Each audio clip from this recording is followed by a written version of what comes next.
Genesis 10. This is the account of Shem, Ham, and Japheth, Noah's sons, who themselves had sons after the flood.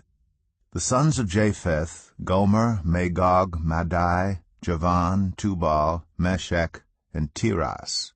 The sons of Gomer, Ashkenaz, Riphath, and Togarmah. The sons of Javan, Elisha, Tarshish, the Kittites, and the Rodanites. From these the maritime people spread out into their territories by their clans within their nations, each with its own language. The sons of Ham, Cush, Egypt, Put, and Canaan. The sons of Cush, Seba, Havilah, Sabta, Ramah, and Sabteka. The sons of Ramah, Sheba, and Dedan. Cush was the father of Nimrod, who became a mighty warrior on the earth. He was a mighty hunter before the Lord. That is why it is said, like Nimrod, a mighty hunter before the Lord. The first centers of his kingdom were Babylon, Uruk, Akkad, and Calneh in Shinar. From that land he went to Assyria, where he built Nineveh, Rehoboth-ir, Calah, and Resen, which is between Nineveh and Calah, which is the great city. Egypt was the father of the Ludites, the Anamites, Lehabites, Naphtuhites, Pathrasites, Caslahites, from whom the Philistines came, and Caphtorites. Canaan was the father of Sidon, his firstborn, and of the Hittites, Jebusites, Amorites, Girgashites, Hivites, Archites, Sinites, Arvadites, Zemarites, and Hamathites. Later the Canaanite clans scattered, and the borders of Canaan reached from Sidon toward Gerar as far as Gaza, and then toward Sodom, Gomorrah, Admah, and Zeboim as far as Lasha. These are the sons of Ham by their clans and languages in their territories and nations. Sons were also born to Shem, whose older brother was Japheth. Shem was the ancestor of all the sons of Eber. The sons of Shem, Elam, Ashur, Arphaxad, Lud, and Aram.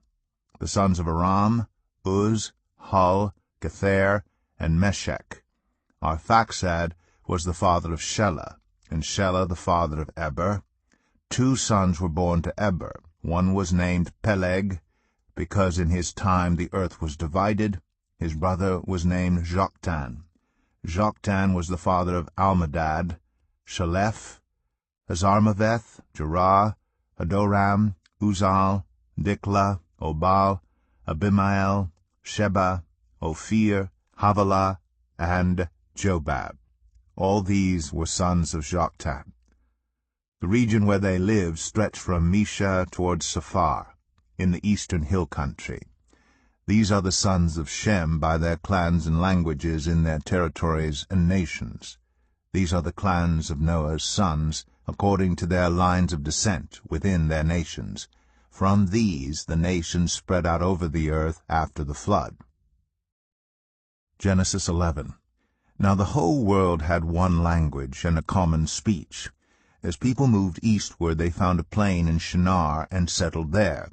They said to each other, "Come, let's make bricks and bake them thoroughly." They used brick instead of stone and tar for mortar.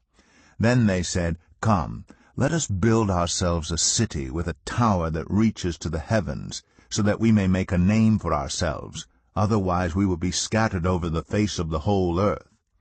But the Lord came down to see the city and the tower the people were building. The Lord said, "If as one people speaking the same language they have begun to do this, then nothing they plan to do will be impossible for them. Come, let us go down and confuse their language so they will not understand each other."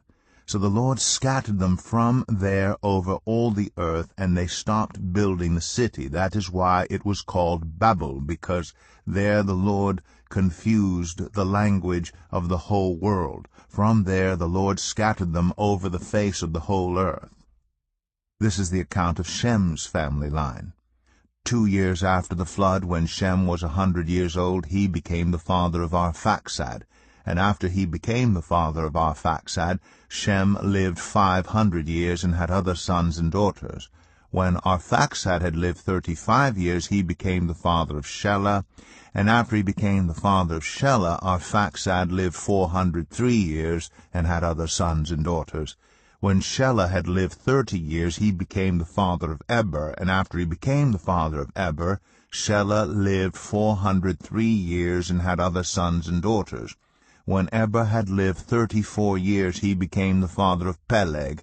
And after he became the father of Peleg, Eber lived 430 years, and had other sons and daughters. When Peleg had lived 30 years, he became the father of Reu. And after he became the father of Reu, Peleg lived 209 years, and had other sons and daughters.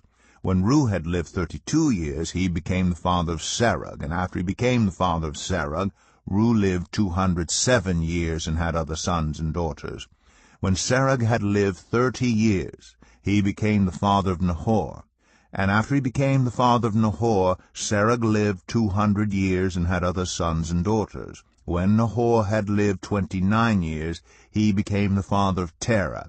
And after he became the father of Terah, Nahor lived 119 years, and had other sons and daughters. After Terah had lived 70 years, he became the father of Abram, Nahor, and Haran. This is the account of Terah's family line. Terah became the father of Abram, Nahor, and Haran. And Haran became the father of Lot. While his father Terah was still alive, Haran died in Ur of the Chaldeans, in the land of his birth. Abram and Nahor both married. The name of Abram's wife was Sarai, and the name of Nahor's wife was Milcah. She was the daughter of Haran, the father of both Milcah and Iscah. Now Sarai was childless, because she was not able to conceive. Terah took his son Abram, his grandson Lot, son of Haran, and his daughter-in-law Sarai, the wife of his son Abram, and together they set out from Ur of the Chaldeans to go to Canaan. But when they came to Haran, they settled there.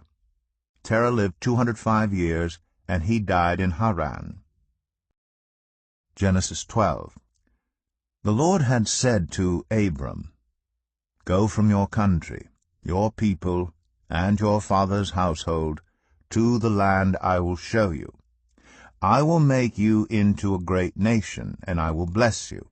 I will make your name great, and you will be a blessing.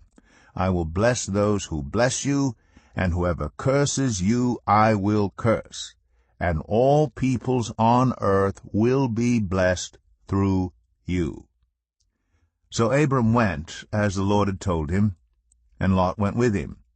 Abram was 75 years old when he set out from Haran.